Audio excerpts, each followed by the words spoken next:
Assalamualaikum warahmatullahi wabarakatuh. Innal hamdalillah nahmaduhu wa nasta'inuhu wa nastaghfiruh wa na'udzu billahi min shururi anfusina wa min sayyiati a'malina. Man yahdihillahu fala mudilla lahu wa man yudlil fala hadiya lahu. Wa ashhadu an la ilaha illallah wahdahu la syarika lahu wa ashhadu anna Muhammadan 'abduhu wa rasuluh. يا أيها الذين آمنوا اتقوا الله حق تقاته ولا تموتن إلا وأنتم مسلمون.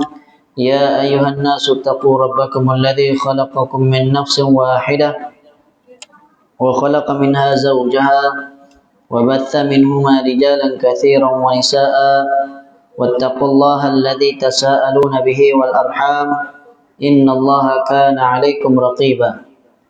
يا أيها الذين آمنوا اتقوا الله وقولوا قولا سديدا يصلح لكم أعمالكم ويغفر لكم ذنوبكم ومن يطع الله ورسوله فقد فاز فوزا عظيما. أما بعد. Alhamdulillah, bersyukur kita kehadirat Allah Subhanahu wa taala. Pada malam ini dapat kita menaikkan solat fardu maghrib secara berjemaah, dan seterusnya insyaallah kita akan sambung lagi kuliah maghrib, di mana kita mempelajari kitab perisai bagi sekalian mukallaf, karya Syekh Abdul Qadir bin Abdul Muttalib Al-Indonesi Al-Mandili, yang merupakan syarah bagi matan kitab Al-Aqidah At-Tahawiyah karangan Al-Imam Abu Ja'far Ahmad bin Muhammad At-Tahawi. Itulah kitab Aqidah At-Tahawiyah ini ditulis oleh Imam At-Tahawi, sempurna nama dia sendirilah, yang lahir tahun 239 Hijrah, wafat 321 Hijrah. Sekarang sudah berapa Hijrah? 1444, kan? 1444 Hijrah. Kita di awal bulan lah, awal bulan atau awal tahun bagi bulan Islam, bagi tahun Islam atau tahun Hijrah. Pada kali yang terakhir kita baru sahaja selesai pada matan yang ke-60 memasuki matan yang ke-61. Matan 61 berbunyi, yaitu kata Al-Imam Abu Ja'far At-Tahawi, wa naqulu. Kalau siapa yang ada buku, bagi siapa yang ada buku boleh bukalah muka surat 190, yang yaitu buku terbitan Al-Hidayah. Asalnya buku ini adalah buku Jawi lah, tapi telah dialih bahasa, bukan alih bahasa, alih tulisan, dialih bahasa dari tulisan Jawi ke Rumi.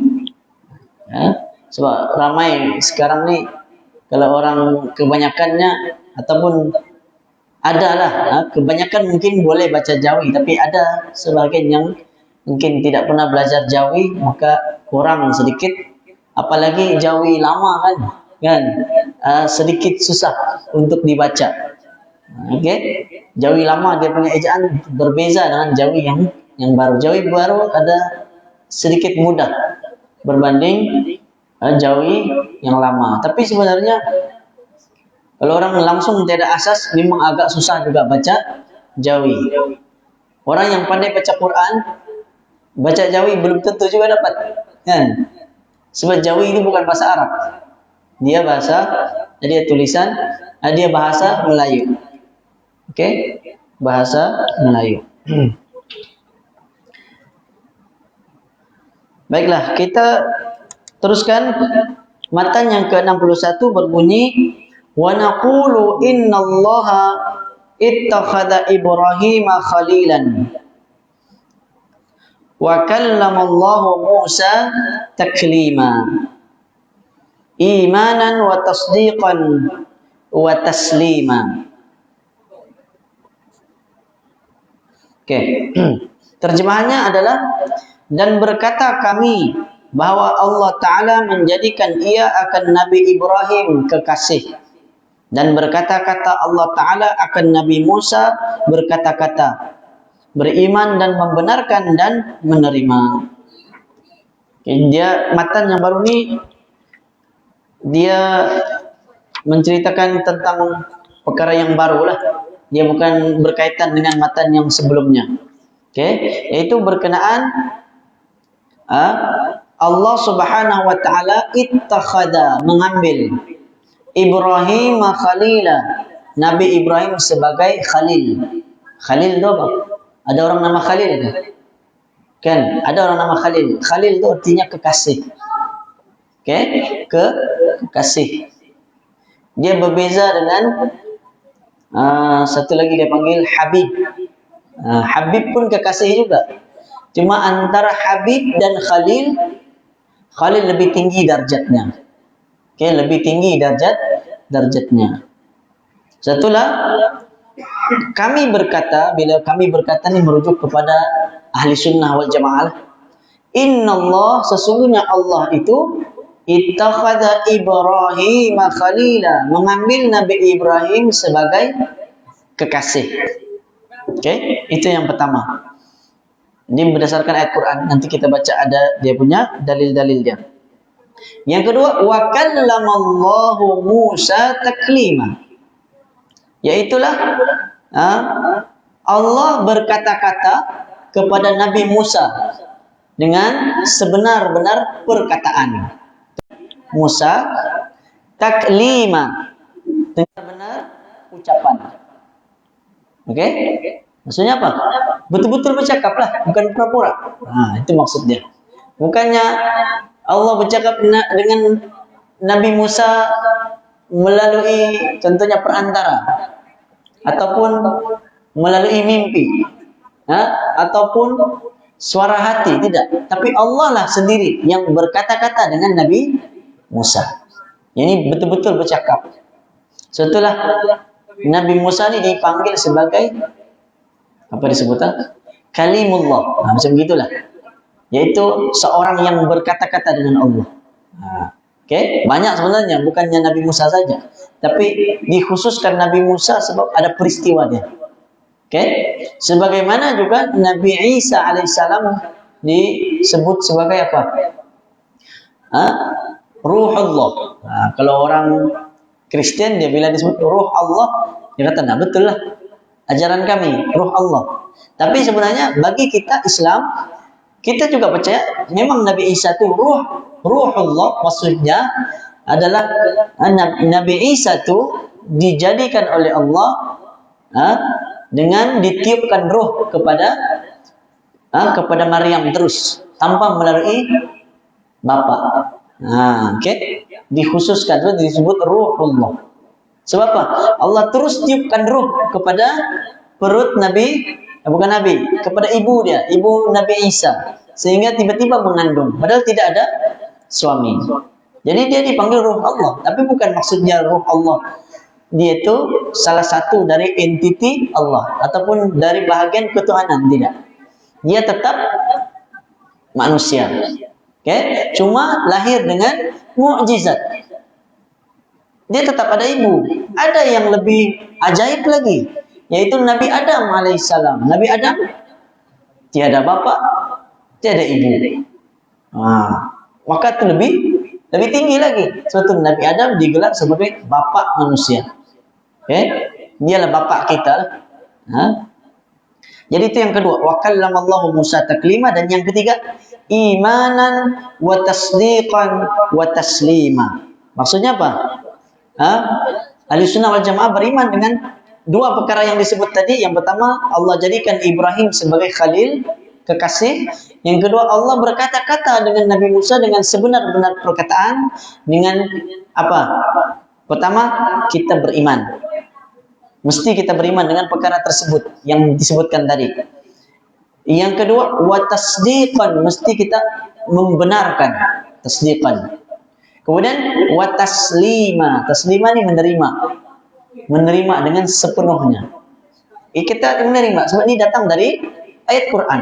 Kita bacakan syarah dari Syekh Al-Mandili. Kata Syekh Al-Mandili, dia terlalu bergema. Saya kasih jauh sikit lah. Dan berkata oleh kami, yakni sekalian ahli sunnah, kerana percaya dan membenarkan dan mengaku. Maksudnya ahli sunnah berkata, apa yang ahli sunnah cakap ni, ini berkaitan dengan kepercayaan dan keimanan. Okay? 3, percaya, membenar dan mengaku. Okay, ini semua dia kait dengan akidah lah. Okay? Percaya, maksudnya rukun iman. Membenarkan, sama juga, tasdiqan. Okay? Kemudian mengaku, i'tiqad. Mengaku daripada perkataan i'tiqad. Percaya juga, sama. Dia ada kaitan dengan percaya. Okay? Bahawasanya Allah Ta'ala menjadikan ia akan Nabi Ibrahim alaihissalam akan kekasih. Sebagai kasih yang patut padan dengan kebesarannya. Maha suci daripada menyerupai kasih makhluk. Seperti yang tinggal daripada segala sifatnya. Ini bahasa lama. Bahasa Jawi lama. Maksudnya apa? Dia kata Syekh Al-Mandili, Allah Subhanahu wa taala menjadikan Nabi Ibrahim alaihissalam itu sebagai kekasih, namun kekasih bukan seperti manusia. Jangan kita samakan macam orang suami mengambil istri dia sebagai kekasih, kan? Dia jadikan kekasih dia. Atau kita kasih seperti anak kasihkan ibu bapaknya, atau ibu bapak kasihkan anaknya, sayang anak dia. Dia tidak boleh disamakan. Sudah tentu bagaimana kasihnya Allah kepada hambanya jauh berbeza. Sebab itu dia kata sebagaimana patut dan padan dengan kebesarannya, sebagaimana yang layak dengan kebesaran Allah Subhanahu wa taala. Jangan kita samakan. Okay? Maha suci. Ini kita mensucikan. Bila maha suci, bahasa Arabnya subhanallah lah, kan? Bila kita subhanallah, subhanallah, subhanallah, artinya kita mensucikan Allah. Maha suci Allah, maha suci Allah, maha suci Allah. Itu arti subhanallah. Ya, maha suci Allah daripada menyerupai akan kasih makhluk. Okay? Maksudnya kita kena sucikan, nafikan Allah dari keserupaan. Hanya sama dari sudut nama lah. Namanya maksudnya Allah jadikan kekasih. Ya, jadikan kekasih. Tapi jangan kita terbayang, macam apa? Macam orang pula boleh ambil jadi kekasih. Tidak. Allah cakap, sudah tentu apa yang Allah cakap tu adalah perkara yang benar, yang wajib kita beriman dengannya. Akan tetapi tidak boleh kita samakan Allah dengan makhluk. Karena Allah berfirman dalam banyak ayat Quran. Antaranya, laisa kamitslihi syai'un. Tidak ada satu pun yang serupa dengan Allah. Walam yakul lahu kufuwan ahad. Tidak ada satu pun yang setara dengan Allah. Sekufu. Sekufu itu setara. Maksudnya sama. Tidak ada yang sama. Okay? Karena Allah yang mencipta kita. Kita yang dicipta, maka sudah tentu jauh beza. Okay? Jika sama pun hanya sama dari sudut penamaan sahaja. Okay? Seperti yang di belakang dengar betul suara ada orang. Ada juga ceramah di belakang sana.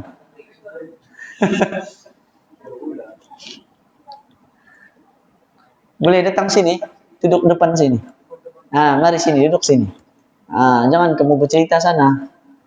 Dengar kuliah sini sama-sama. Oke. Saya lupa sudah apa saya mau cakap. Okay? Jadi artinya hanya sama dari sudut penamaan. Seperti contohnya manusia berkuasa. Allah juga berkuasa. Samakah kuasa Allah dan kuasa makhluk? Tidak sama. Allah mendengar. Allah melihat. Manusia mendengar juga. Manusia melihat juga. Tapi samakah melihat manusia dengan melihat Allah? Tidak sama. Allah berkata-kata. Manusia pun berkata-kata. Yang paling besar lagi, Allah wujud. Betul tidak wujud? Manusia pun wujud kah? Tidak wujud. Tapi sama kah wujudnya? Tidak sama. Maka demikianlah juga dalam perkara Allah menjadikan Nabi Ibrahim sebagai kekasih. Hanya sama. Maksudnya Allah sayang, Allah cinta kepada makhluknya, hambanya yang beriman, yang terpilih. Nabi Adam nih, bukan Nabi Adam, Nabi Ibrahim alaihissalam adalah merupakan bapak segala nabi, bukan bapak manusia. Kalau Adam tadi bapak manusia. Kalau Nabi Ibrahim dipanggil bapak nabi. Kenapa? Dari Nabi Adam lahir keturunan nabi semuanya. Kalau Nabi Adam ada anak dia yang tidak jadi nabi. Kan? Contohnya Qabil, Habil, dia tidak jadi nabi. Kemudian ada lagi anak-anak yang lain. Tapi kalau Nabi Ibrahim, anak dia semua nabi. Anak pertamanya Nabi Ismail. Anak kedua dia Nabi Ishak. Daripada Ishak lahir Yakub. Yakub, Ayub, Syuaib, Musa, Harun, Zulkifli, Daud, Sulaiman, Ilyas, Ilyasa, Yunus, Zakaria, Yahya, Isa.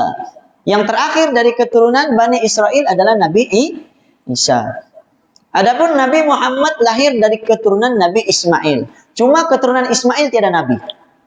Dari keturunan anak Nabi Ismail, keturunannya langsung tiada nabi. Sehinggalah nabi yang terakhir yaitu Nabi Isa alaihissalam setelah diangkat ke langit, kata para ulama atau ahli sejarah, lebih kurang 500 tahun selepas Nabi Isa diangkat ke langit, barulah Nabi Muhammad lahir. Baru Nabi Muhammad lahir. Orang Yahudi, kalau kita baca sejarah, orang Yahudi tinggal di mana? Di zaman Nabi itu mereka tidak tinggal di Mekah, mereka tinggal di Madinah. Mereka yakin Nabi itu ada di sana, sebab Madinah itu ada satu gunung di sana ataupun tempat yang bernama kalau dalam bahasa Arab Sa'lun. Dalam terjemahan disebut Sela. Oke? Dalam kitab Bible itu ada nama dia Sela. Pergunungan Sela disebut. Dia kata akan ada nabi dalam surah surat Yesaya kalau tidak silap saya. Dia ada sebut dalam itu.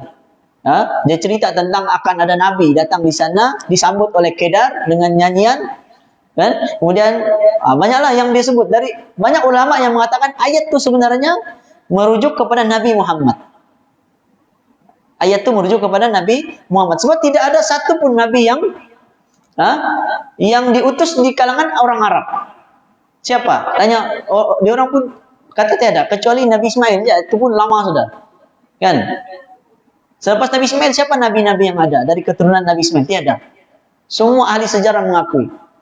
Jadi ternyata benarlah, betul lah, memang apa yang disebut dalam kitab Taurat tersebut, bahwa Nabi itu akan lahir dari sana, dari Madinah. Tentu orang Yahudi banyak berkumpul di Madinah, dia tinggal di sana. 3 keturunan ataupun 3 puak besar, bukan kelompok, dia panggil golongan lah, kan? Dia punya keturunan Yahudi yang besar di sana, yaitu Bani Quraidah, Bani Nadir, dan Bani Qainuqa. 3 keturunan ini ada di sana. Bahkan di zaman Nabi yang menguasai ekonomi di Madinah adalah orang Yahudi.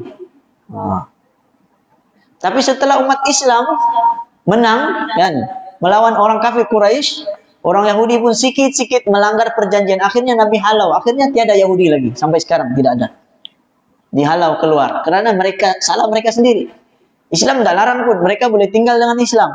Kan ada dalam perjanjian, dipanggil perjanjian perjanjian Aqabah kalau tidak silap saya. Okay? Perjanjian untuk penduduk Madinah. Okay? Yang mula-mula sekali dibuat. Okay? Jadi setelah itu akhirnya karena orang Yahudi sendiri yang memerangi Rasulullah, mereka merancang untuk membunuh Rasulullah. Akhirnya Allah bagi tahu. Lalu Rasulullah perintahkan sahabat tangkap mereka. Lepas itu halau mereka, keluarkan. Dan ada beberapa peperangan antara umat Islam melawan Yahudi, sehingga akhirnya tiada orang Yahudi tinggal. Dalam sejarah, dalam hadis riwayat Imam Ahmad kalau tidak silap saya, orang Yahudi sering berdoa. Mereka berdoa, Yahudi ini sebelum datang Nabi Muhammad, mereka sering berdoa. Mereka doa, dalam doa mereka itu mereka minta supaya Allah utuskan Nabi. Dia kata, ya Allah utuskan Nabi sebagaimana yang engkau sebutkan di dalam kitab engkau. Yaitu kitab Taurat lah, kitab mereka. Orang Yahudi punya doa. Dia minta utuskan. Sebab apa? Mereka mau supaya mereka menang. Selalu peperangan di Madinah nih antara orang Yahudi dan juga orang Arab di Madinah, mereka selalu berperang. Dan kadang-kadang orang Yahudi menang, kadang-kadang orang Arab menang. Jadi mereka minta supaya mereka menang teruslah. Nah, jadi mereka berdoa. Nah, ternyata akhirnya Allah tunaikan, dan memang itulah yang ditakdirkan oleh Allah, yaitu ada nabi. Memang ada, confirm betul apa yang Allah sebut dalam kitab mereka tersebut. Nabi diutuskan, cuma nabi itu bukan dari keturunan mereka, tapi dari keturunan orang Arab yang menjadi musuh mereka.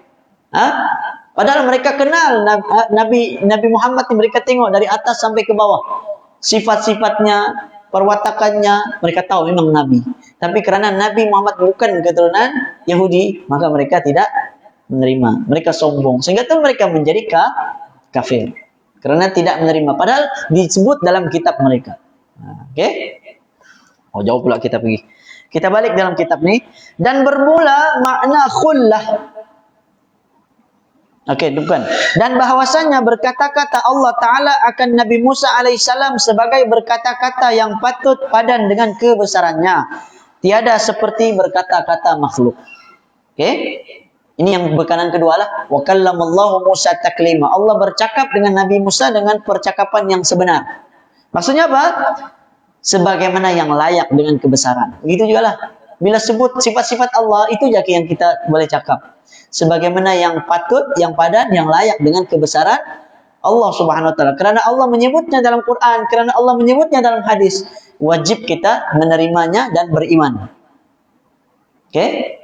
Kembalikan, maksudnya sebagaimana yang layak kepada kebesarannya, sebagaimana yang patut bagi Allah Subhanahu wa taala. Tidak boleh kita samakan Allah dengan makhluk. Walaupun hanya sama dari sudut penamaan. Nama sama, tapi hakikatnya berbeza, tidak sama. Oke?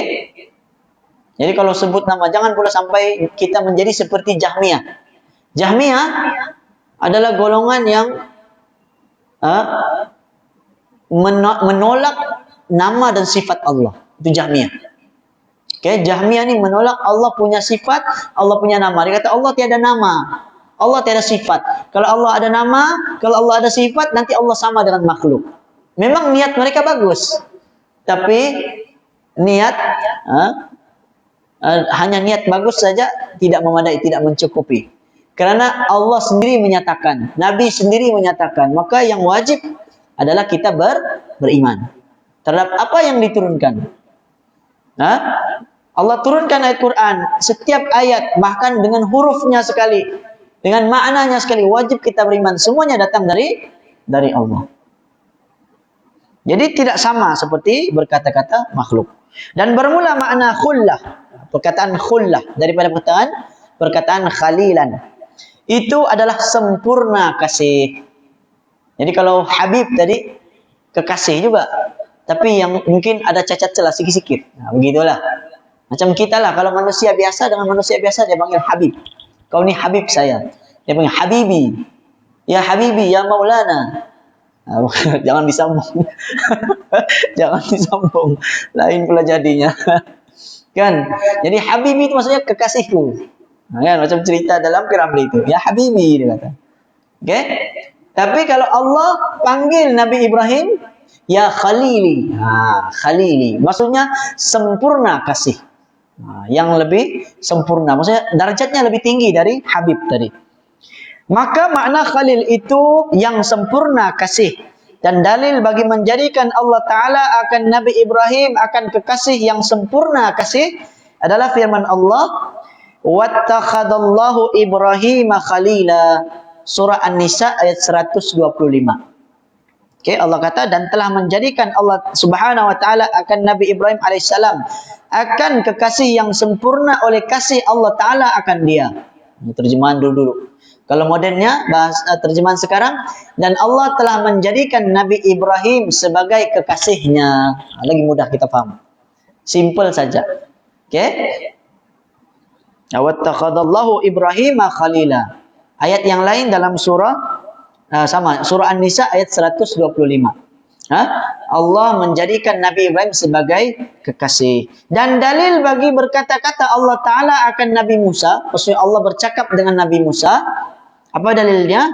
Wa kallamallahu Musa taklima. Surah An-Nisa ayat 163. Jadi tidak jauh. Masih dalam satu surah yang sama. Surah An-Nisa 125, Allah bercakap bahwa Allah jadikan Nabi Ibrahim sebagai kasihnya. Maksudnya kekasihnya yang paling tinggi. Maksudnya nilai kasihnya itu tidak sama seperti manusia kasihkan sesama manusia. Macam mana seorang ibu kasihkan anaknya, maka Allah lebih tinggi kasihnya kepada hamba-hambanya. Maka di antara hamba-hambanya ada yang lebih tinggi lagi diambil sebagai kekasih, yaitu sebagai khalil, ini kekasih yang sempurna, itulah Nabi Ibrahim alaihi assalam. Tapi sebenarnya ada juga hadis Nabi menyebutkan bukan sahaja Nabi Ibrahim, bahkan Nabi Muhammad pun sama diambil oleh Allah sebagai khalil. Jadi ada dua khalil. Khalilullah ada dua, satu Nabi Ibrahim, satu Nabi Muhammad sallallahu alaihi wasallam. Cuma yang pertamanya siapa? Nabi Ibrahim lah. Oke, Nabi Ibrahim. Artinya, kata Syekh Al-Mandili, sebenar-benar berkata bukan dengan majas, sekalipun tiada mengetahui kita akan hakikat kalam Allah Ta'ala. Seperti tiada mengetahui kita akan hakikat zatnya dan yang tinggal daripada sifatnya. Oke, maksudnya apa? Maksudnya Allah bercakap bukanlah majas. Tahu majas? Bahasa Melayunya dia panggil metafora. Kiasan. Nah, bahasa Melayunya kiasan. Oke? Sebab golongan Jahmiyah, begitu juga golongan Mu'tazilah. Jahmiyah tadi menolak nama dan sifat. Kalau Mu'tazilah nih, dia terima Allah ada nama, tapi dia tolak Allah ada sifat. Berbeza dengan ahli sunnah mengatakan Allah ada nama, Allah ada sifat, tapi nama dan sifat Allah tidak sama dengan nama dan sifat makhluk, manusia. Oke? Jadi ahli sunnah berada di pertengahan. Tapi bagaimana caranya? Yaitu kita beriman bahwa itulah sifat Allah. Sekalipun kita tidak tahu bagaimana hakikat, bagaimana cara Allah cakap, wallahu alam, kita tidak tahu. Tiada siapa yang tahu. Oke? Cuma kita kena beriman Allah memang betul bercakap. Kalau golongan Mu'tazilah, mereka tidak beriman Allah bercakap. Kata golongan Mu'tazilah, Allah mencipta perkataannya, bukan Allah yang bercakap. Allah mencipta. Lalu perkataan Allah itu bercakap pada batang pokok, sebatang pokok. Pokok itulah pula bercakap kepada Nabi Musa. Ketika Nabi Musa naik ke bukit Tur Sina, bermunajat kepada Allah, tidak silap selama 40 hari atau 40 malam, bermunajat, lepas itu diberikan kitab Taurat. Masa itu Allah bercakap, ataupun masa mula-mula sekali Nabi Musa bercakap dengan Allah Subhanahu wa taala. Jadi kata Mu'tazilah, bukan Allah yang cakap, tapi pokok yang bercakap. Tiba-tiba pokok itu bercakap, akulah Tuhan kamu. Bahaya juga gitu, kan? Pokok pula bercakap, akulah Tuhan. Sedangkan yang sebenarnya Allah yang bercakap. Kan? Itulah masalahnya. Golongan Mu'tazilah mereka tidak mau beriman Allah berkata-kata. Kenapa? Karena mereka kata kalau Allah bercakap, maka Allah sama dengan manusia. Jadi mereka ingin mensucikan Allah, tapi mereka telah jatuh ke dalam kesalahan yang lain, yaitulah mereka menafikan sifat Allah. Jadi golongan Ahlussunnah wal Jamaah tetapkan sifat Allah sebagaimana yang Allah tetapkan. Maksudnya yang Allah sebut dalam Quran kita percaya. Dalam masa yang sama kita wajib menafikan dari keserupaan. Boleh paham? Kita nafikan Allah dari keserupaan, daripada kesamaan, daripada persamaan, daripada penyerupaan, dan seterusnya. Jangan kita cakap Allah bercakap bagaimana? Macam kita cakaplah. Itu tidak boleh. Itu syirik. Syirik maksudnya syirik dalam sifat Allah. Syirik dalam sifat ini kita samakan Allah dengan makhluk, maka itu syirik juga. Kita kata Allah seperti manusia, maka itu syirik. Oke? Bahaya. Bahkan boleh menyebabkan terkeluar dari agama Islam. Kalau sekiranya seorang itu dengan sengaja ataupun dengan keyakinan dia kata Allah itu sama seperti manusia. Jadi ini bahaya. Seperti mana golongan Nasrani mengatakan bahwa Nabi Isa itu adalah anak Allah. Dan kemudian dia kata selepas disalib, Kemudian nanti dia akan datang kali yang kedua. Sebagai apa? Bukan sebagai Nabi Isa, tapi sebagai Tuhan. Tapi dalam rupa Nabi Isa. Itu kepercayaan orang Kristen lah. Itu yang mereka percaya.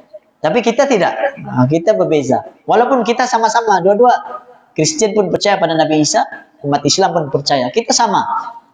Nabi-nabi yang mereka percaya, kita juga percaya. Sama. Tapi ada sedikit berbezanya. Itu yang kena tahulah apa yang berbeza dia. Okay? Dan sungguhnya telah ingkar oleh Al-Jahmiyah akan hakikat kasih daripada pihak Allah Ta'ala dan daripada pihak Nabi Ibrahim alaihissalam. Okay? Jahmiyah yang saya sebut tadi lah. Jahmiyah ini dia ingkar. Dia ingkar. Apa maksud ingkar? Mengingkari, menolak. Dia kata Allah itu tidak bersifat dengan kasihkan Nabi Ibrahim. Tidak berkata-kata dengan Nabi Musa. Golongan Jahmiyah menolak. Begitu juga golongan Mu'tazilah. Karena sangka mereka itu bahwasanya kasih itu tidak dapat tiada daripada munasabah antara yang kasih dan yang dikasih. Hujah orang Jahmiyah. Dia kata tidak boleh lah, tidak mungkin. Okay? Tidak mungkin Tuhan itu bersifat dengan kasih. Kalau kasih ini hanya manusia, kata mereka. Yang kata manusia aja boleh cinta mencintai. Allah tidak boleh. Ini bahaya juga. Kan? Akhirnya mereka menafikan Allah mempunyai sifat, maksudnya mengasihi hamba-hambanya. Dan bahwasanya tiada ada munasabah antara yang qadim dan yang baru. Dia kata tidak sepatutnya lah, tidak munasabah, ada persamaan antara yang qadim. Qadim ni siapa? Allah lah. Kerana Allah tu qadim. Qadim ni adalah sedia kala. Okay? Allah itu qadim. Okay? Cuma ada sebagian ulama tidak berapa setuju lah kalau kita menyebutkan lafaz qadim semata-mata. Yang paling tepatnya bila sebut qadim ada ditambah dengan perkataan qadimun bila ibtida. Qadim maksudnya Allah sedia kala tanpa permulaan. Baru lebih lengkap lah. Sebutan itu lebih, khabar itu lebih tepat. Okay? Bila kita sebut qadimun bila ibtida. Allah itu adalah qadim. Qadim ni artinya sedia kala. Okay? Tanpa ada permulaan. Kerana qadim ni daripada perkataan bahasa, kalau secara bahasanya qadim ni artinya lama. Lawannya jadid. Jadid baru. Qadim lama. Kita ni manusia dia panggil huduth. Huduth ni baru. Okay? Kita ni baru. Kenapa kita ni baru? Sebab kita ni sebelum ni tidak ada. Baru sahaja diciptakan. Maka sebab itu manusia ni disebut sebagai huduth. Ataupun hawadith. Kalau siapa yang belajar sifat 20 kan, dia ada perincian dia lah. Tapi ini kita apa yang kita belajar dalam kitab ni, daripada matan Aqidah At-Tahawi. Semasa kitab ni ditulis, masa itu belum ada sifat 20 lagi. Belum disusun. Ulama belum susun lagi adanya pelajaran sifat 20. Maksudnya kitab ni lebih lama lagi lah sebelum disusun kitab sifat 20. Jadi ini kitab ni menyusun akidah yang dipegang oleh para ahli sunnah wal jamaah 3 kurun yang awal. Itu pegangan Nabi, sahabat Nabi, tabi'in dan tabi'in. Jadi ini pegangan as-salafus salih. Tentu dia kurang lagi lah bermain dengan perbincangan dalam sifat 20. Demikian lagi ingkar mereka itu akan hakikat berkata-kata Allah Ta'ala seperti yang terdahulu sebutnya. Sama jugalah. Jadi Jahmiyah, begitu juga Mu'tazilah, menafikan Allah, mengambil Nabi Ibrahim sebagai kekasih, menafikan Nabi Musa, ataupun Allah berkata-kata dengan Nabi Musa. Mereka nafikan. Walaupun tujuan mereka itu mulia kerana ingin mensucikan Allah. Tapi mereka telah jatuh dalam kesalahan yang besar, yaitu menafikan Allah mempunyai sifat. Sedangkan Allah sendiri menyatakan dalam Quran, wattakhadallahu Ibrahima khalila. Kemudian wa kallamallahu Musa taklima. Okay? Ingat 2 ayat ni. Allah bercakap dengan Nabi Musa. Ada dalam surah An-Nisa 164. Begitu juga Nabi Ibrahim Allah jadikan kekasih. Kekasih yang tinggi. Okay? Yang tinggi nilai dia. Yaitu surah An-Nisa ayat 125. Dan hanya saja menterjemah oleh hamba akan takliman dengan berkata-kata, tiada dengan sebagai berkata-kata ia, kerana ia masdar muakkad bukan masdar mubin lin nau', dan masdar muakkad itu adalah maknanya seperti makna amilnya. Ini bahasa Arab lah. Kita tidak paham sudah nih. Okay? Maksudnya yang dimaksudkan takliman itu berkata-kata saja. Maksudnya Allah bersifat dengan sifat berkata-kata. Bukanlah maksud berkata-kata itu bahwa berkata-kata Allah itu sebagai majas, seperti yang kita terangkan sebelumnya. Contoh, saya bagi contoh. Saya rasa saya pernah bagi contoh nih sebelumnya. Saya bercakap dengan seseorang kan. Lepas orang itu cakap lagi dengan orang lain. Orang itu cakap lagi, cuma nama sebut. Dia bercakap dengan B. B bagi tahu C apa yang dia dengar dari E tadi. Maka kemudian C sampaikan kepada D. Maksudnya apa yang E tadi cakap. Akhirnya sampai yang orang yang terakhir. Dia pun cakaplah, dia ulang, dia bagi tahu bahwa E tadi bercakap sesuatu. Adakah kita cakapan itu sebenarnya si D yang bercakap. Bukan E yang cakap, D itu yang bercakap. Kalau contoh saya kata, saya kata contoh hari Jumat nih kita akan sholat di luar masjid. Ini contoh saja, kan? Contoh. Saya cakap kita akan sholat di luar masjid. Contoh, contoh. Jadi orang pun bagi tahu. Jadi kau kah cakap atau ustadz yang cakap? Contohnya. Kita kata ustadz lah cakap, walaupun dia bukan dengar langsung direct. Dia dapat dari orang lain bagi tahu orang lain bagi tahu orang lain lagi. Kan? Jadi ucapan tu, adakah ucapan tu milik orang yang terakhir sekali yang dengar lalu sampaikan, ataupun sebenarnya ucapan tu milik orang yang pertama sekali berucap? Sudah tentu ia milik orang yang pertama. Maka demikianlah ayat-ayat Quran ini. Ayat Quran adalah dari Allah. Sudah tentu ianya ucapan Allah. Sebab golongan Mu'tazilah, begitu juga Jahmiyah, ataupun golongan Ahlul Kalam, sebahagiannya mengatakan Al-Quran bukan ucapan Allah, tapi ucapan Jibril. Jadi Jibril yang bercakap sebenarnya. Jadi yang kita baca ini apa? Kan? Jadi masalah pula. Ataupun sebagian kata sebenarnya Nabi Muhammad yang bercakap. Jadi nanti akan masuk syubhat lain, orang-orang yang menentang umat Islam, mereka kata Al-Quran ini bukan dari Allah, rekaan Nabi Muhammad. Kan? Akhirnya jadi celaru. Padahal Al-Quran itu Allah sendiri menyatakan, Nahnu nazzalna dzikra wa inna lahu lahafidun. Kamilah yang menurunkan Al-Quran, kamilah sendiri yang akan menjaganya. Kami itu bukan maksudnya ada banyak, tidak. Nah, ini pun salah satu syubhat yang selalu dilontarkan. Dia disebut nahnu kan ramai. Tapi dalam kaidah bahasa Arab, kita boleh rujuk dalam kamus bahasa Arab. Nahnu memang asalnya digunakan untuk orang yang ramai.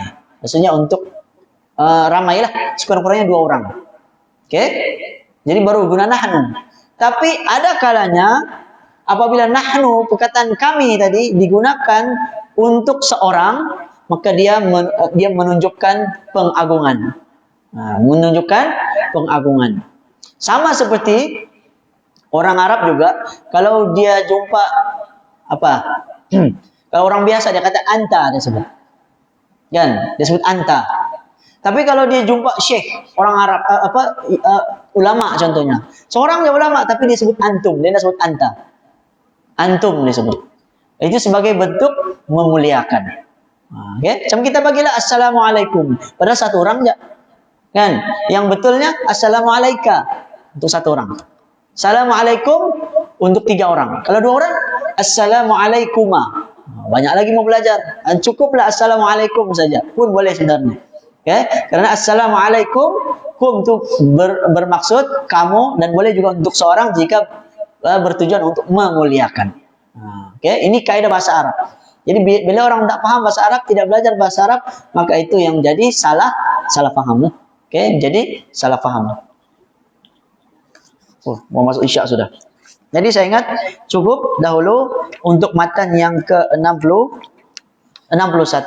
Insyaallah pada minggu hadapan, insyaallah jika tidak ada apa-apa halangan, kita akan lanjutkan pada matan yang ke-62, yaitu berkenaan beriman kepada malaikat, beriman kepada nabi, beriman dengan kitab, dan menyaksikan oleh kami akan bahwasanya mereka itu semua adalah benar nyata. Maksudnya kita membenarkan malaikat itu ada, nabi itu ada, kitab-kitab yang diturunkan kepada para rasul itu juga semua benar ada. Itu dalam matan yang ke-62 akan kita sambung pada minggu depan. Wallahu a'lam. Ada soalan? Semua boleh paham? Insyaallah. Insyaallah. Jadi yang baik datang dari Allah, yang lemah dari saya sendiri. Saya memohon maaf sekiranya ada kekurangan, kesilapan dalam penyampaian saya. Aku qouli hadza wa astaghfirullahal adzim li wa lakum wa sallallahu ala nabiyyina Muhammad wa ala alihi wa sahbihi wa baraka wasallam. Assalamualaikum warahmatullahi wabarakatuh.